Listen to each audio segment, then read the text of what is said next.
Hi, I'm Lise Colucci, and I don't know if I went live or not. I'm Lise Colucci, and I am one of the life coaches at Queen Being.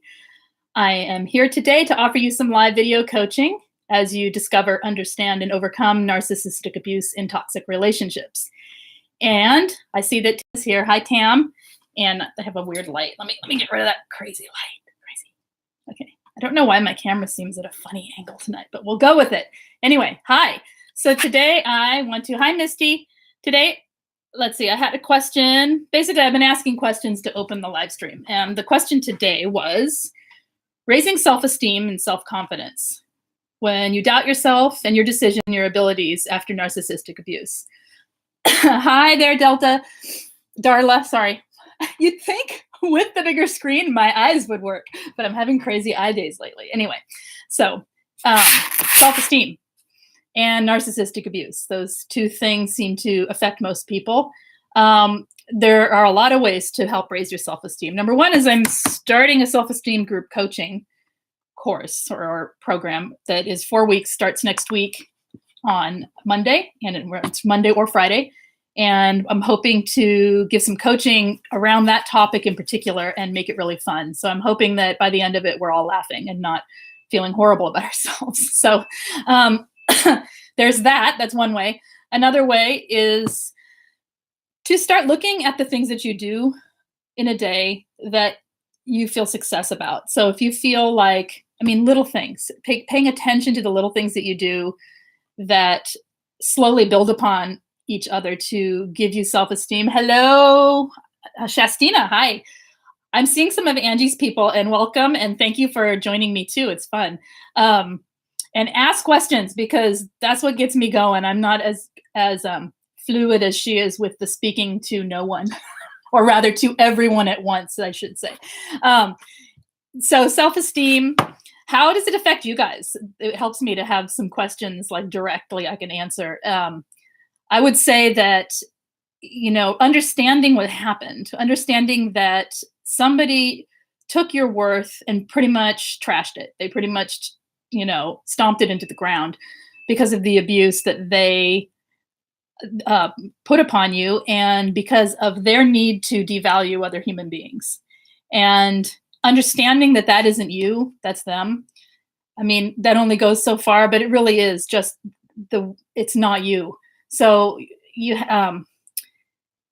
everything that's been put in our heads from abuse, and especially when you've had it from childhood as well, and when you're talking about, adult children of narcissists, there's a lot of programming that gets put in our head and a lot of beliefs. So things like restating those beliefs. And the way you can do that is first you got to catch them. You got to just like go through life and say, oh, there it is.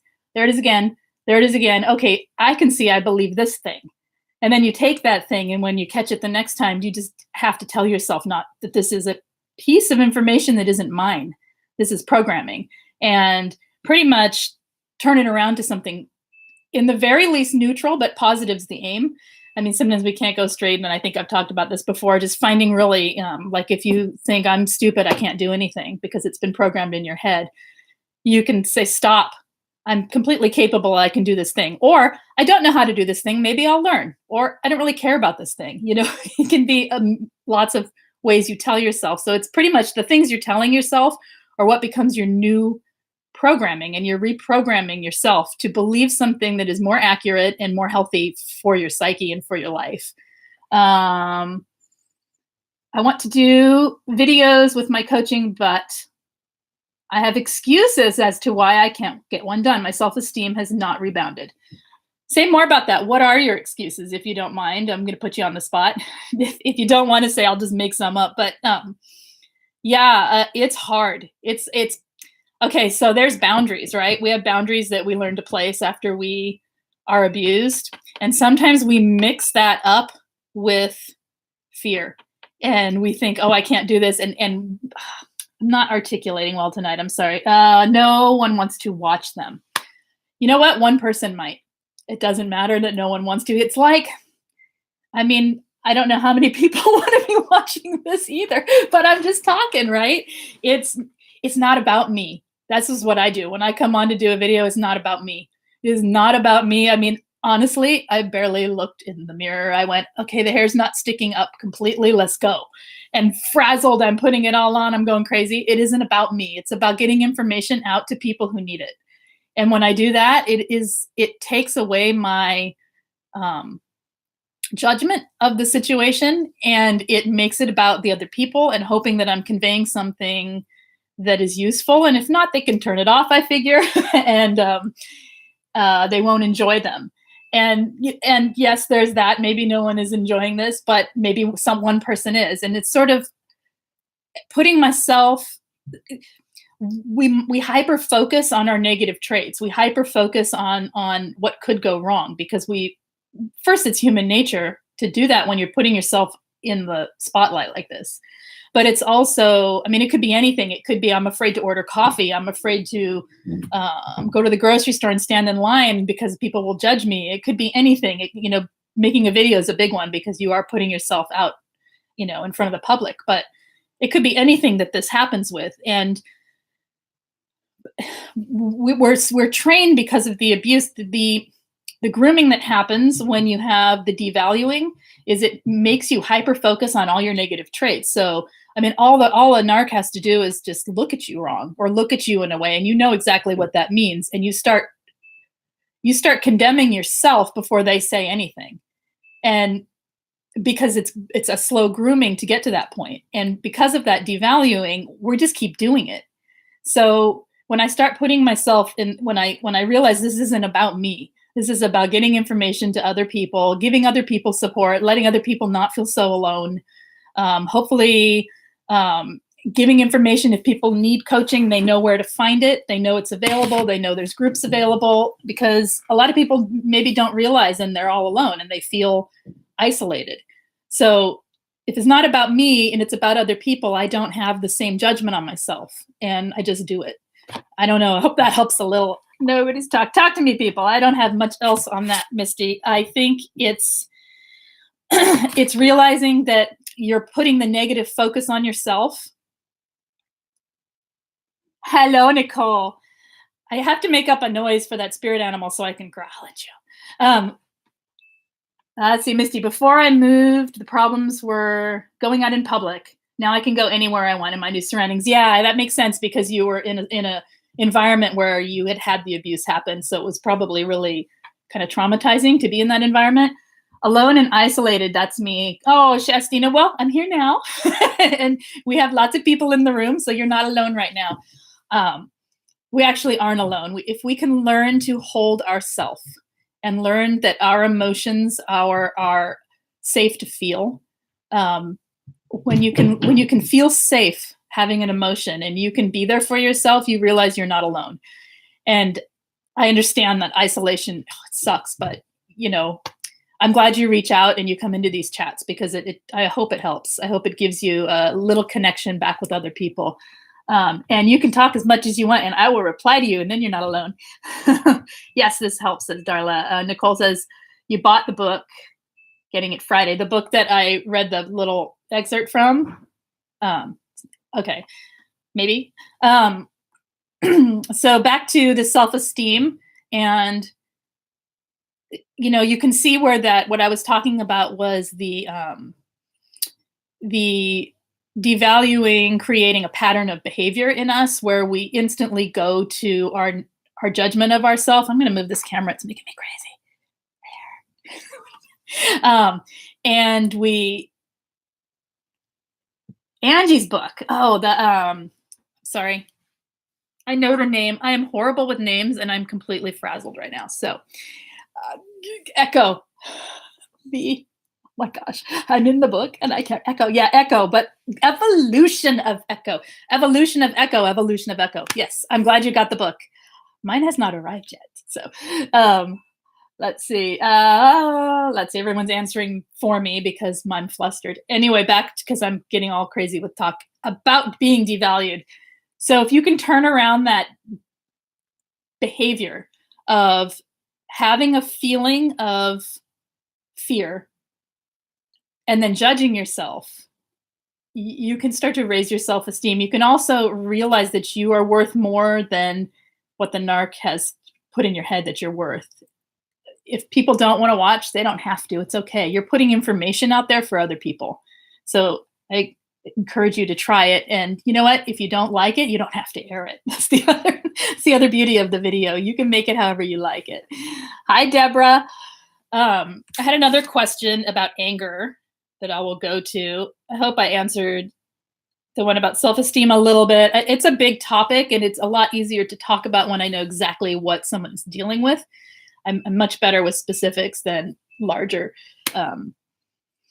broader topics like that. Darla says, every day that I'm away from him, I feel a little better. This is the 4th time I've left, and the groups and span is helping me so much this time. Good. Yeah. Oh, good. I'm glad it was helpful, Misty. I'm sorry it was a little disjointed. I was doing a lot at once. Hi, Justin. Nicole says, same, Darla. Yes, saved my life. Yeah, I'm glad. It does help to have support. It helps to have community and support, and to see you're not alone. You're not going through this alone. I mean, you are in your own sense, but in the broader sense, there are other people who are experiencing similar in their lives. And when you hear the stories relating, it's pretty crazy. It makes you feel, it's so crazy. It makes you feel sane, because it's amazing how similar the stories can be. Okay, so I was going to talk about anger, letting go of anger. And then I asked a bit about what they meant. And they said anger toward the narc, and that he stole many, many years of their life and alienated the kids. I think it's right to have anger for something like that. And I don't know. I think for some people that doesn't go away in a sense, but you don't have to live in the anger. The anger doesn't have to have quite the same charge that it has. It can, the more you build up your worth and do things in your life that make you happy, the less the anger's in there. It's a slow process of building yourself back up so that the anger isn't all you feel. It's another one that I wish I could go back and forth with, because the specifics of what happened and then what you're actually feeling are kind of important to how I would answer. And when Justin is saying, I have to say I agree with you. Having people to bounce ideas off of and help you with giving you ideas on how you can cope is great. Yes, which is helpful. It's good. Nicole says, I can do a lot of work independently and still have support. Absolutely. And you can go at your own pace. And I mean, it's just amazing. Having groups is amazing. Justina, I've learned so much and healed a ton, but my physical health and finances are horrible, and it triggers the negative because I can't seem to rebuild a life that moves forward. Yeah. And not just survive the day. I understand that. That's, yeah, that's, and I don't know how long it's been. I know I've seen you in Angie's chats, but I don't know how long it's been for you. I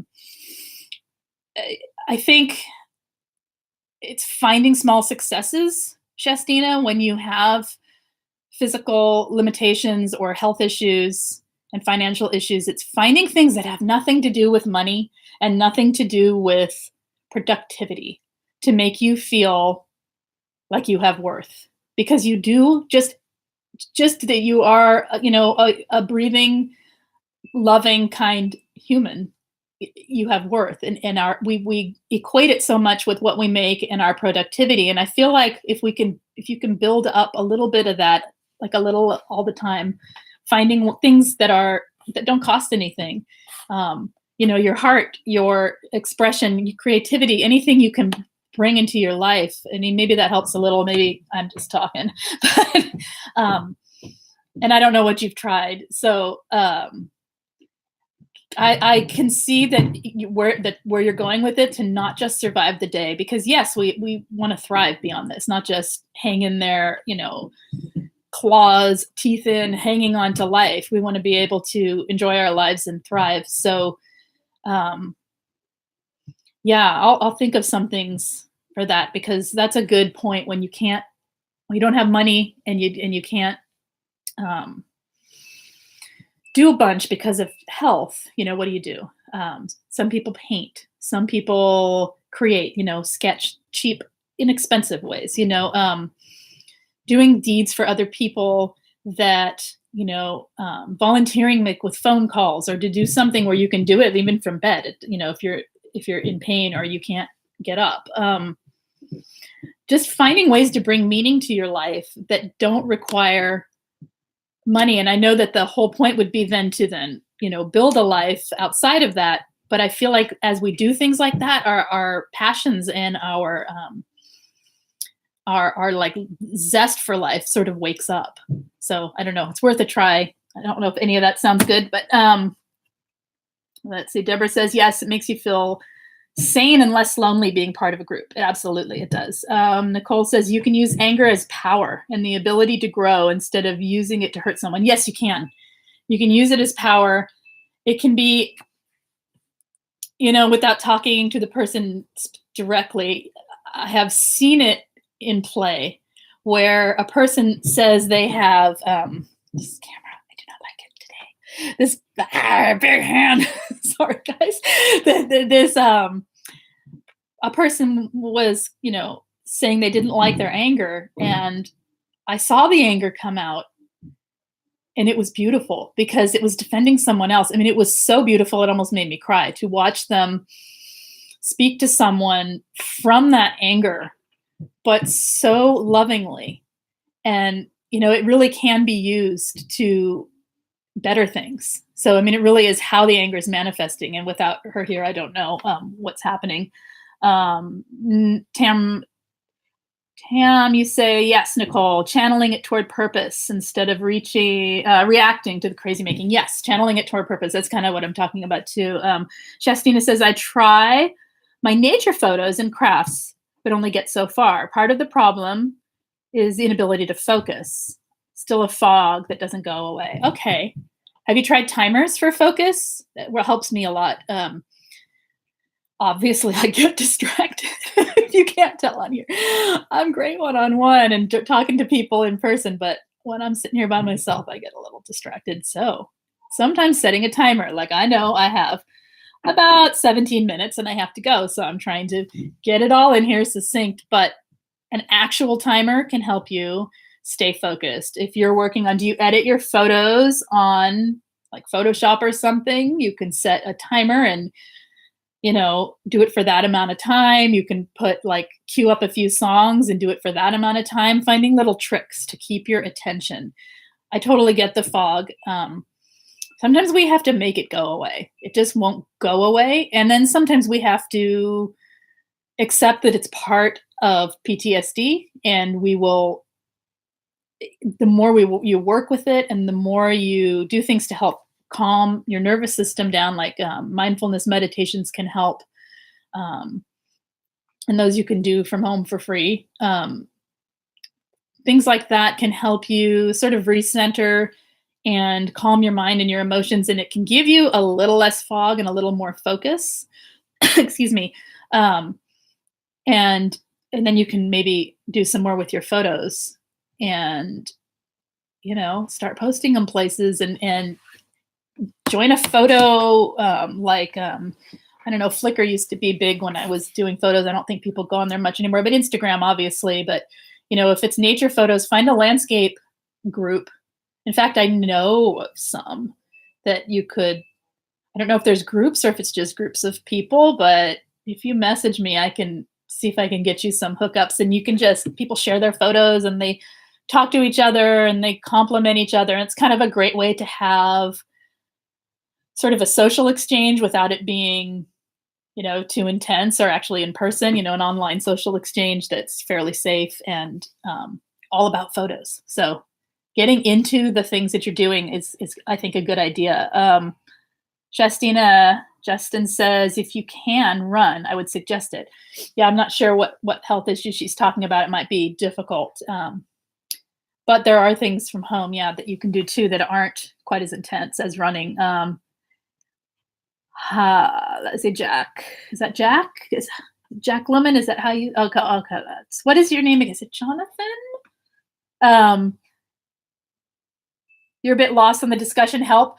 Just jump in with any question you have, and I will start a new one. I think I'm going a little like talking to 3 different discussions at once here, and I may be talking in circles. I hope not.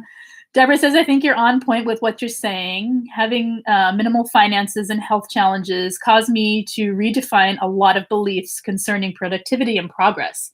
Yes. And what healing looks like. Absolutely. Yeah. You have spinal stenosis. Okay. Okay. You have degenerative disc disease and a vitamin D deficiency and more. Okay. Yeah, that would preclude you from running, and I would not be running with that. But um, doing the photos is, I mean, I like that you do that, and I'd like to see them, and I'd like to see you doing more if you enjoy it. That finding things you enjoy, Shastina, that bring you back into you, especially when you have pain, and chronic pain is horrible. So yeah, let's see. Yes, it's still Jonathan. I'm sorry. You see, like me and names. Yeah, if you're not named what your name is, I'm gonna call you Bob. I'm sorry.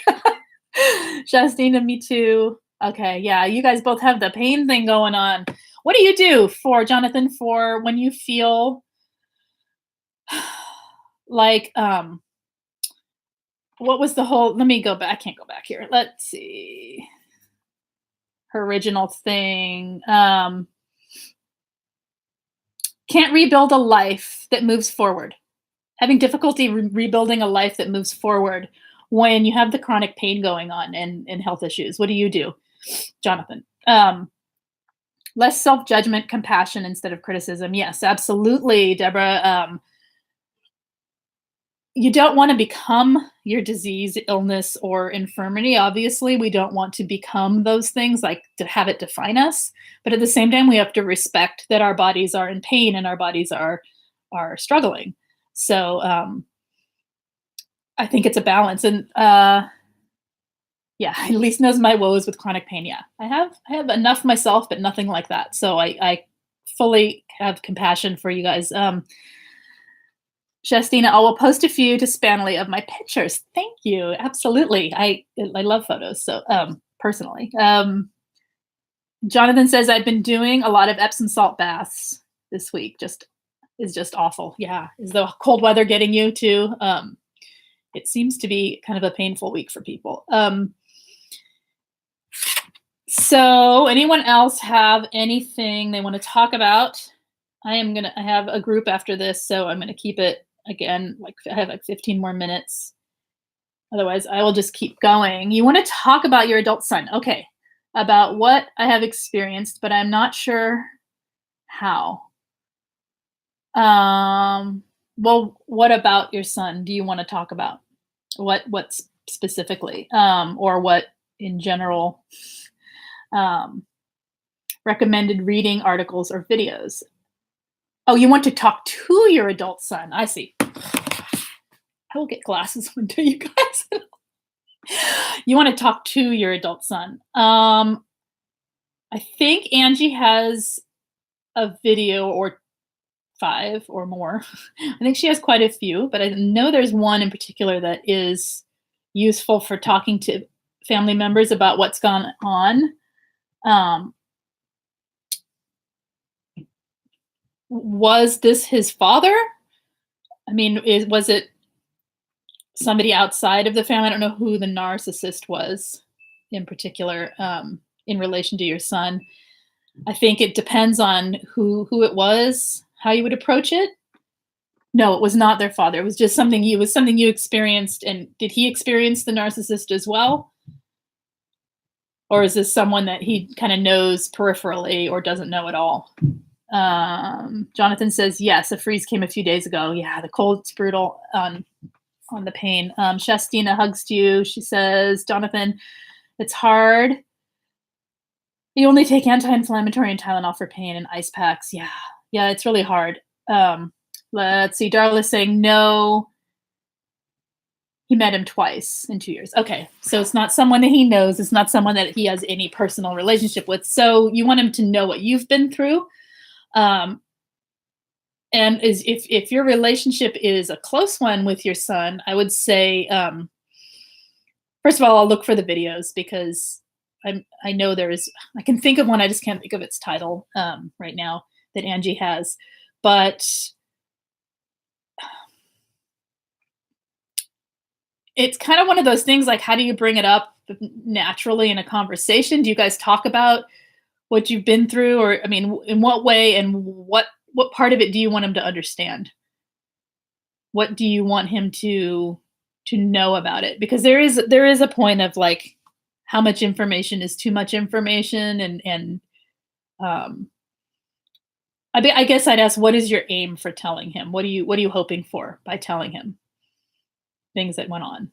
I'm not saying you shouldn't. I'm just wondering which direction to advise, but I will look for that video tonight. And if I don't, please message me and I will get it to you, because I can write it down, but then I'm taking time writing. So,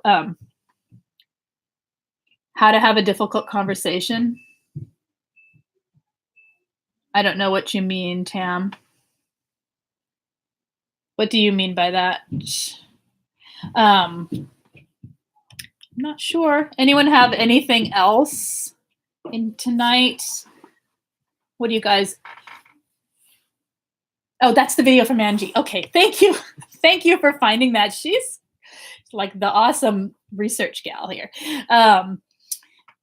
We haven't been very close, but someone has called him and said he was worried about me. And someone has called him and he said he was worried about me. Okay. Okay. Well, you could just, if you're not very close and you want to talk to him about it, you could bring it up saying you've been, you've gotten are you out of the relationship? Or you're in the process of wherever you are with it, and that you're in the process of leaving a toxic relationship, or you've just come out of a toxic relationship, and you could use an ear if he wants to listen. I feel like putting too much on our kids when it isn't something that really, affects, like they don't deal with this person, they don't have to, what am I trying to say? That it can be, it's just a, careful, cautious, slow, feel him out. If it seems like you're giving him too much information, just kind of back off and let it ride for a little bit and give him a little more. It is important people understand what narcissistic abuse is, so that they don't experience it in their own life, and so that they can witness, see it in other people if it is happening to their friends. So maybe a general conversation about, what it is. And Angie's video will help you a lot more than me right now, I think, with this one, because that's so individual from what I'm reading. Jonathan, I'm getting lost here. Let's see. You're talking about the things that help you. Okay. And Tam, you can take the girl out of the office. That's right. Misty, I was looking forward to. Okay, we got it. Right. I don't want my ex to influence it. You don't want your ex to influence him. Wait, did I read it wrong? So he has influence over your son. He has some influence in his life, or they talk now. I don't know how it fits together, so my mind's not catching that. How to explain it to an 11-year-old. At 11-year-old, the way you would explain anything else to an 11-year-old at their maturity level. And it depends on the nature of the relationship they have with the narcissist. If it's their mother or father, if it's their other parent, if they are in contact with that other parent, the type of abuse they're experiencing from the narcissist. I mean, I think you have to be careful with children, but also open. And, it really depends on the 11-year-old. I'm thinking of mine. I would, it's one thing I say is adults make choices. Like if a narcissistic parent is doing something horrible, doesn't show up, lets a kid down, I say adults make choices, and that was an unfortunate choice they made. I'm sorry, I'm sorry that hurts. Or how does that make you feel? Do you need to talk about it? Or, things like that, where you're not putting the other person down for being how they are, because at this point, that it really depends on, let me know who the narcissist is. Maybe I can help you better, because now I'm kind of babbling about it. Yeah, wait to see. Jonathan says, mention it a bit and then just see if your son asks questions. Right. It's sort of, slower and way less information. And asking a lot about what they're feeling, I think, with children. Tam said, there's another one called How to Expose a Narc to Family and Friends. Thank you. That's perfect. And then we have talk about the pain. I'm sorry. I know that pain is awful. And Darla, you're saying that they may have contacted him. Okay. So, I see what you're saying. In case he contacted him, you want to explain it. Well, I mean, watch those videos and then let me know after that. I'll be back on here later this week. I don't know what day yet. At the latest Saturday. Let me know if you come back in how the videos spoke to you, and then we could talk further about it, because I think it is important to talk to him. And if he's worried about you, explaining what happened to you, I always caution on the side of not giving too much information right up front, because you can always have a second conversation and a third conversation and a fourth conversation about it. But if we say everything all at once to people who don't know what a narcissist is, they just kind of nod their head, and it just doesn't sink in. And fortunately, if they've never experienced it, it won't sink in, but slower conversations that sort of build up the picture can sometimes be helpful.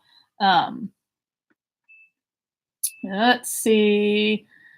I can message you later on SPAN. Yeah, please do. Let me know. Yeah, let me know what you think of the videos, and then we can talk more. We're talking about what helps for pain, and I'm not going to read those out loud, but I'm glad you guys are sharing the information, because it's important to get that physical side taken care of in your life. Justin, okay, that's kind of what I told him. Okay. He's lashed out because he no longer has access to his sisters or her kids. Okay. Is it his mom or is it a stepmom? Sounds like, because you put sisters in quotes, that it was a stepmother or girlfriend. Okay, he's lashing out because he doesn't have access, because he's lost people. You could talk about the loss. You could talk about how sad it is when we lose people in our lives, and how it hurts you, and ask him what he's feeling. If he doesn't want to talk about what he's feeling because he's an 11-year-old boy, you can just talk about what you're feeling, or what loss feels like, and let him know that you're there to listen if he wants to talk about it. And that when he does lash out, you can just say, yeah, I get it. I hear you. That is hard. It's hard to lose people. As my children grew, Shastina says, in age, the more they saw Narcula for what he is. Yes. Yeah, they're adults now. All three are no contact with him. Absolutely. And the more stable you are, I'm talking about not so much with adult children, as Darla asked about, but what Justin was talking about, the more consistent you are with being who you are, and the more your child sees you being this consistent, stable person, the more they can understand the erratic behavior of the other person, and see that that you're a safe place, if that makes sense. And like Justina said, often they will see the narc for what they are. And Jonathan says, yeah, kids will often figure it out. Yeah, a 16-year-old doesn't like his narc mom. Yeah. Stepmom. Okay. Yeah, that's yes, it makes perfect sense. Yeah, and it's really, kids they need to understand what happens eventually in their life, but we have to remember they are experiencing it through their lens. They're not experiencing it wondering what's wrong with us, if that makes sense. So, and even adult kids, they're kind of experiencing it through their own lens, although they have more concern for us usually by 26. Maybe not before then, but,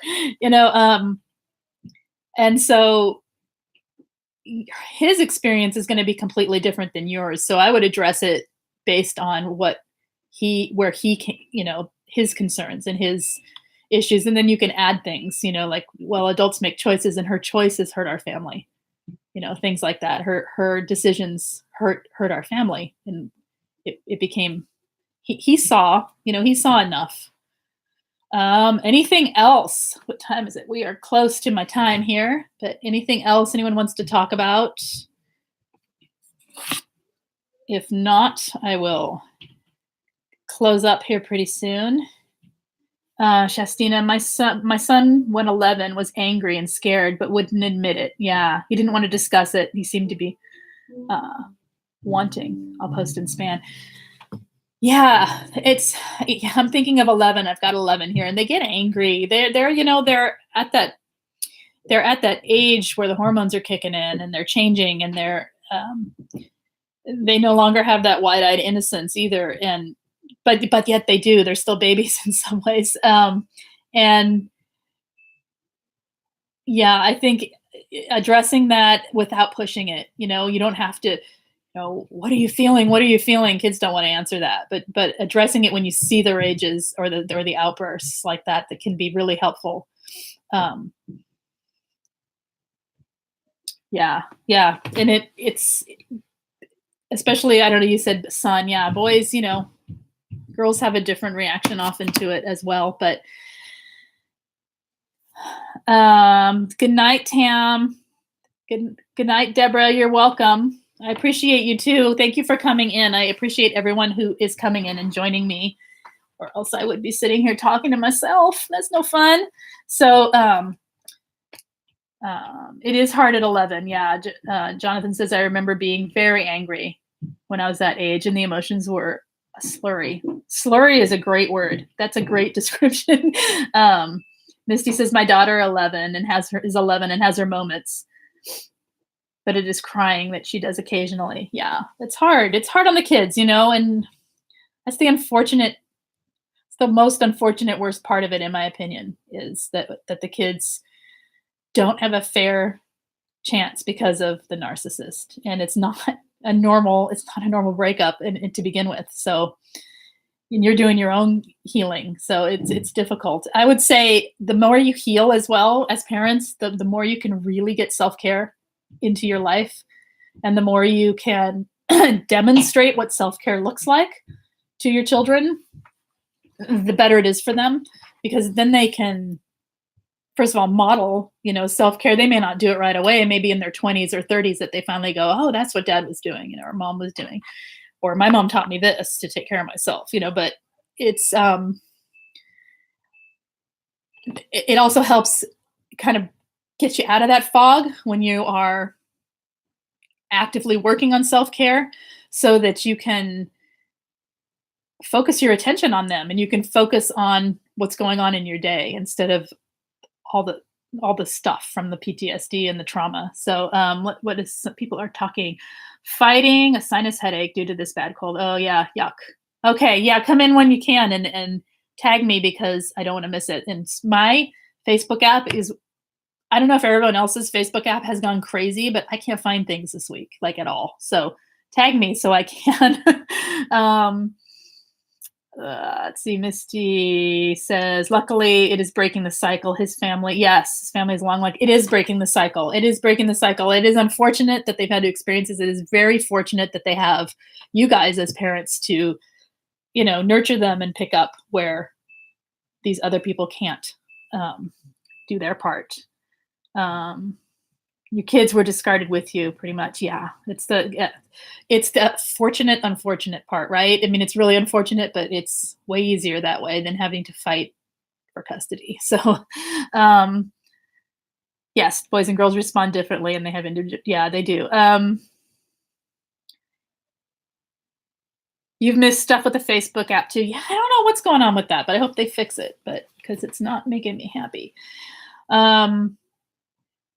Yeah, I guess that's all. And, like I said, taking care of yourself as parents and as survivors, whether or not you're a parent, taking care of bringing your focus back to you, and bringing your focus, when you have children, obviously they're included in that too, but really your focus on you and your well-being, so that you can then give back to other people as a parent or as anything in life. And so you can give back to yourself and to the world around you. And it really makes a huge difference when you start creating a lifestyle that includes yourself in it, in a positive way. Even if you are having pain, health issues, it's so important. It's more important than maybe, to really find ways to nurture and take care of yourself in a way that, it becomes consistently part of your day, not just throwing bits of self-care in now and then, but really becoming a lifestyle for you. Yeah, you're on the mighty Spanley. Yes, Jonathan says. And Shastina, Facebook has been an issue with me too.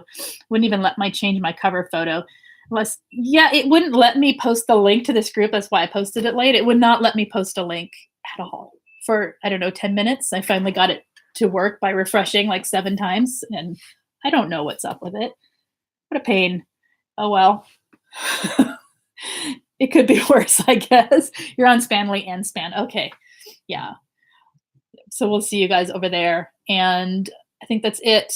Let's see, business-wise or excitement-wise, if you're into it, we have self-care groups starting tonight and a trauma bond group starting Thursday. And then next Monday, I'm really excited. Next Monday and Friday, there is a new group starting. It's a 4-week group for self-esteem. 4 weeks, self-esteem, Mondays or Fridays in the evening at 6 Pacific. Join me if you like, if you can.